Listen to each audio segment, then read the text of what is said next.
네, 안녕하십니까. 오늘 12월 5일 월요일 날 마감 시간입니다. 오늘 약간 투명 아니에요? 투명 인간이네요. 옷이 이게 크로마키가 안 맞아서. 자, 이렇게 한번 적어봤어요. LG 에너지 솔루션은 숏, 그리고 이제 네카우는 롱, 이렇게 해봤는데, 이런 하도가 나올만 하죠. 희한하게 치수는 좀 약하고, 또 배터리도 많이 약하고. 근데 계속적으로 중국 관련, 뭐 코로나, 제로 코로나 관련, 위안화 강세 이런 것 때문에, 뭐 네이버도 강하고 또 하나 네이버는 물론 네옴시트도 있겠습니다만 화장품주가 강하고 여행주가 강하고 면세점이 강하고 하다 보니까 또 많은 투자자분들이 90점을 잡지 못할 것 같습니다. 뭐 불과 한 달 전만 해도 배터리 없으면 안 될 것 같은 세상이 왔었는데 또 월이 바뀌면서 이런 흐름이 나오는데 제가 늘 하는 이야기 가끔 있죠. 월이 바뀔 때 그리고 어떤 환율이라든지 큰 변동성이 올 때 시장의 축이 바뀝니다. 그래서 뭐 지금 이렇게는 제목은 LG엔솔은 숏을 즉 매도를 하고 네카우를 롱하자 이런 말이 있는데 사실은 그런 건 아니고요. 정확하게 좀 분석해 볼 필요가 있을 것 같습니다. 하나 좀 보도록 하죠. 자, 오늘 장을 놓고 보면 뭐 코스닥 쪽은 뭐 괜찮아요. 엔터주도 있고 반도체 뭐 일부 민노공업이라 그럴까요? 뭐 이런 종목은 좀 강하고 뭐 이런 게 좀 강하니 코스닥은 좀 견조한데 희한하게 이번 주 접어들어서 코스피가 힘을 좀 발휘하지 못하고 있습니다. 아니나 다를까 시가총액 2위의 기염을 달리고 있는 LG에너솔루션의 약세.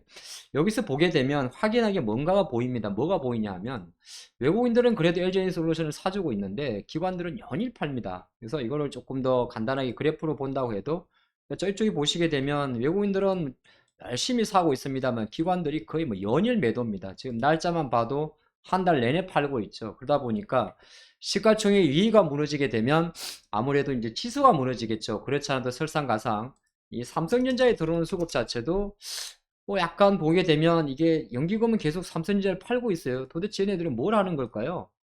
팔고 있죠. 그래서 실제적으로 뭐 하이닉스는 하이닉스대로 똑같을 것 같습니다. 아마 그러니까 물론 우리나라 주식이 하이닉스만 있는 건 아닙니다만은 사실 하이닉스는 또 외국인들이 팔고 있어요. 그러다 보니까 야 이거 어디에 중심을 둬야 될지 이런 이야기를 할 수가 있는데 하나 자료를 좀 보도록 할까요? 이게 뭐냐 하면 비즈니스 와치에서 자료 준비한 자료인데 자 11월 달과 지난 3분기 10월 달까지와 지금 11월 이후 어떻게 보면 11월 장이 올해 가장 강력한 장이었죠. 한번 비교를 해봤습니다. 그러니까 13분기까지만 해도 연기금입니다. 뭐 삼성전자, 하이닉스 팔고 리포조선 팔고 다 팔더니 어디로 갔었냐면 뭐 삼바라든지 셀트리온, 태양광 하나솔루션, 크래프톤, LG엔솔. 근데 주가 관점에서는 아마 LG엔솔이나 삼바, 하나솔루션 정도까지만 강했겠죠. 크래프톤도 꽤 올라왔었어요. 근데 이건 지나간 거고 11월 접어들어서 바뀐 게 뭐냐면 오히려 이제 이쪽은 팝니다. 삼성전자 팔고 LG엔솔 팔고 하이닉스 팔고 현대차 팔고 기아차 이 뭡니까? 셀코리아죠.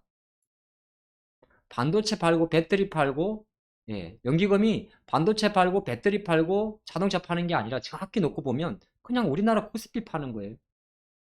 코스피 인덱스 비중 내리고 오히려 그네들은 지수와 상관없이 어떻게 보면 여러 가지 생각할 수 있습니다.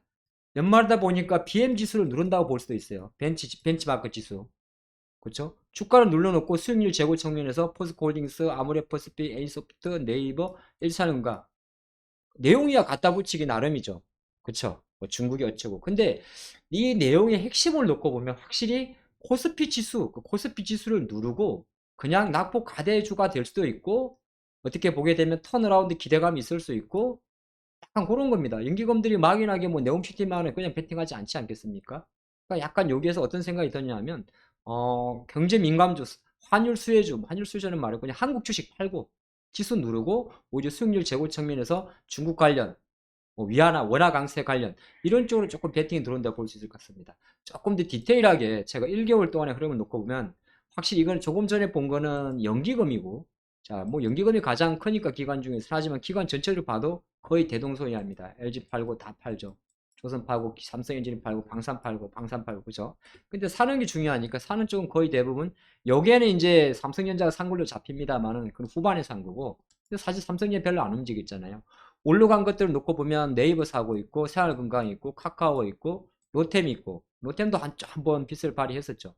저 하이버 있고 아모레퍼스피 있고 LG전자 있고 LG화학 있고 N소프트 있고 KB금융 아모레프 대충 어느 정도 여러분들 주가를 매일 보시는 분이라면 지금 이렇게 체크한 종목들이 주가가 어느 위치에 있는지 아실 수 있을 것 같습니다.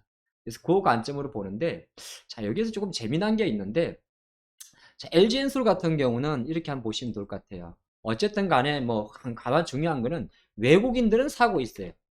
근데 그 연기금이 앞장서서 LG엔솔은 판다는 겁니다. 여러 가지 이유가 있겠죠. 뭐 보호예수 물량에 대한 부담이 있을 수도 있고, 또 뭐 유럽 쪽에서 IRA 법안 관련 불확실성이 있을 수도 있고, 환율 이야기도 있을 수도 있고, 복합적입니다. 근데 이걸 계속 판다는 건 어쨌든 간에 팔지만은 외국인들이 사주고 있기 때문에 어느 정도의 치고 가지 못하겠지만은 그렇다고 외국인까지 같이 판 양매도가 아니기 때문에 저는 조금 늘어질 것 같습니다. 제목에서 봤던 그냥 단순하게 롱숏 전략으로 말하기에는 조금 무리가 있을 것 같아요. 핵심은 그냥 LG엔솔에 대한 기관들은 어느 정도 비중을 좀 들고 있다. 근데 들고 있는데 얘네들이 사는 종목들이 네이버를 하더라도 실제적으로 그걸 다 커버할 수는 없어요. 시가총액에서 네이버의 시가총액은 50, 100조가 안 되죠. 30조죠. 쉽게 말해서 LG엔솔 시가총액의 4분의 1밖에 되지 않습니다. 그러면 그 뭔가를 다른 걸 채워야 되는데 채울 수 있는 게 뭐가 있냐면 어느 정도 뭐 카카오 조금 살 수 있을 거고 나머지는 거의 없어요. 금융주 좀 사겠죠.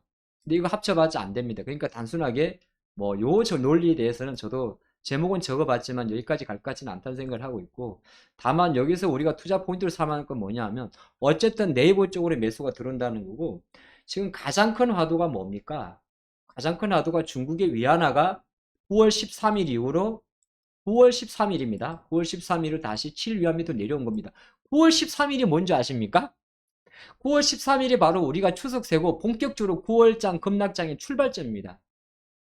금리 인시에. 자, 그리고 7.3위안까지 같은 위안화가 지금 7위안 방역 해제 이슈 때문에 이렇게 되게 되면 가장 원화 경쟁력이 높은, 쉽게 말해서 원화 경쟁력이 높은 섹터가 바로 가장 수혜를 봅니다. 그게 뭔지 아십니까? 자꾸 이렇게 물어보네요.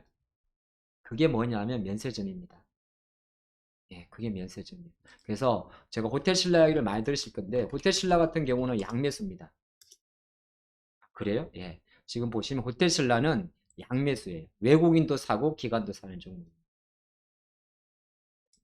호텔 신라 인구 왜 그러냐면 면세점처럼 화장품도 마찬가지예요.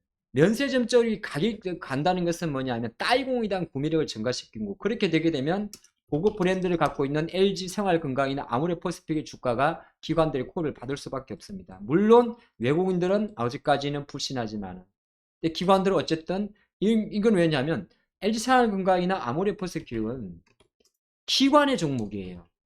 외국인 종목이 아닙니다. 지금 수급 보시면 이것도 그래프 보면 녹색 점선, 기관이 사지 외국인은 사지 않습니다. 근데 기관과 외국인이 같이 사는 섹터가 있어요. 위안화 강세, 원화 강세에서 본격적으로 바로 실적이 바로 꺾이는 섹터. 그게 바로 면세점입니다.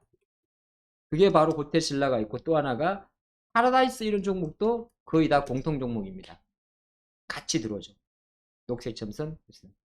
그러니까 이제 뭐 오늘 이야기 조금 길어집니다만 결국은 중국 관련주를 볼 때도 약간 어쨌든 기관은 계속 이쪽으로 들어올 거예요.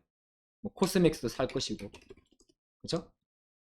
항공주 같은 경우는 코스맥 녹색 점선 보면 됩니다. 녹색 점선, 파란색 점선 살 것이고,